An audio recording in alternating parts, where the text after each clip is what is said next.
트럼프 2기에 전 세계가 전에 없던 변화를 맞이하고 있습니다. 그 사이에 기회를 잡은 기업이 있죠. 바로 하나그룹입니다. 김동관 부회장은 이미 미국 맞춤형 사업을 차곡차곡 준비해 왔는데요. 필라델피아 필리조 선수 인수에 솔라허브 구축 10년 계획으로 미국 현지화에 집중해 왔는데 벌써 효과를 보고 있는 거예요. 누구도 예상하지 못했던 미국 LNG 선박 의무화 정책, 그리고 하나오션은 미국 내에서 LNG 운반선을 직접 건조할 수 있는 기반이 생겼죠. 미국 정부의 보호무역 강화 덕분에 하나오션은 미국 조선업 재건의 중추로 자리 잡을 수 있는 기회에 가장 가까이 있는 겁니다.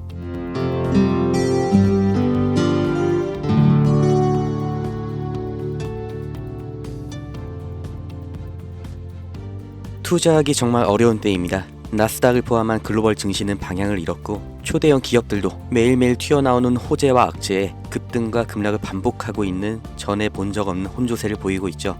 95년 전에 있던 보호무역주의가 부활하고 있다. 장기적인 글로벌 경기 침체가 올 거다. 이런 위기 속에서 왜 조선주는 주목받고 있을까요? 우리는 과거의 흐름에서 그 확실한 답을 찾을 수 있습니다. 1930년 미국이 경제공황을 타파하기 위해 자국 산업을 보호하겠다는 취지로 스무트홀리 관세법을 만들면서 2만 가지 이상의 수입품에 관세를 부과했습니다. 평균 관세율이 40%부터 시작해서 2년 뒤에는 60%까지 올랐죠. 당연히 영국과 프랑스 등 당대의 강대국들이 반발하면서 보복 관세를 때립니다. 그 결과로 세계 무역이 붕괴되고 경제의 대공황이 생겨난 거예요. 이때 전 세계가 배웠죠. 보호무역이라는 게 전 세계의 경제를 침체시키는구나. 그래서 1947년 가트가 출범하면서 관세 철폐가 시작됩니다. 그리고 1995년 다들 아시는 세계무역기구 WTO가 창설됐죠. 이후 2000년대 시끄러웠던 한미 FTA 등 세계적인 자유무역으로의 흐름을 우리는 모두 겪었습니다. 그리고 이 사이에 경공업에서 중공업, 그리고 반도체로 이어지는 제조업의 테크트리를 완벽하게 완성한 대한민국, 그리고 이걸 그대로 따라한 중국이 엄청난 경제 성장을 이룰 수 있던 겁니다. 중국은 여기에 13억이라는 내수 시장까지 더해져서 말 그대로 전 세계의 공장이 된 거죠.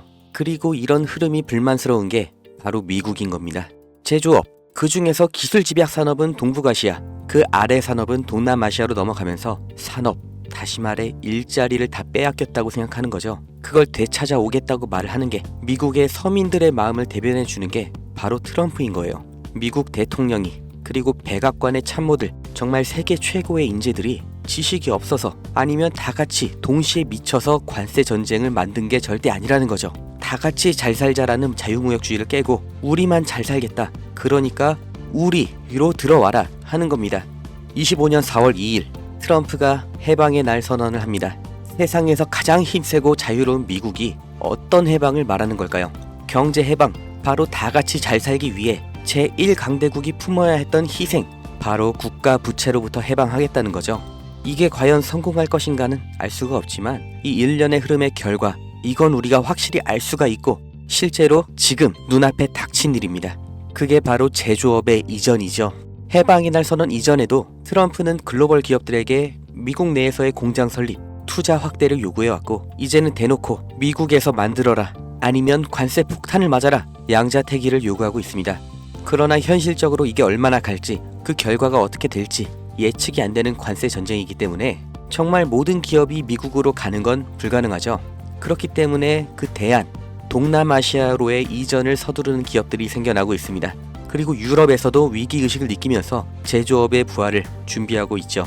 결국 전 세계 제조업이 재편이라는 몸살을 앓게 되었는데, 사람이 몸살을 앓게 되면 반드시 일어나는 현상이 있죠. 바로 면역 반응입니다. 전 세계 경제에도 이 면역 반응이 나타나고 있는데 그게 바로 조선업입니다. 공장 하나만 이동해도 물류 노선이 하나 새로 만들어집니다. 새 항로, 이건 다시 말해 신규 선박 수요를 의미하죠. 그렇기 때문에 트럼프의 선박 구매 언급은 이미 예정되어 있던 수순입니다. 아니, 이미 알고 있었기 때문에, 본인이 할 거기 때문에 해방의 날 전부터, 그리고 지금도 중요하게 언급을 하고 있는 거죠. 백악관에서도 이미 인지하고 있는 겁니다. 향후 선박의 비중을 확보하는 만큼 이제 재편되는 세계 경제와 물류에서 더 유리한 위치를 확보한 채로 경쟁을 할 수 있다는 거예요. 그리고 언제나 세계적인 위기 속에서 벼락부자들, 새로운 글로벌 기업들이 출범했던 것처럼 지금의 관세 전쟁에서도 이 성공의 냄새를 맡은 사람들이 있죠. 국내에서도 현대미포조선을 비롯한 조선주들이 급격한 관심을 받게 된 게 이 미중 무역 갈등 시점부터인 걸 보면 명확하게 확인할 수 있는 겁니다. 전 세계가 무역 전쟁에 빠질수록 물류는 더욱더 복잡해지고 조선업은 그보다 더 바빠집니다. 이 무역전쟁, 제조업에는 악재일 수 있지만 조선업은 오히려 공급망 재편이라는 정말 30년 만에 한 번 오는 이런 기회의 핵심 수혜산업인 거예요.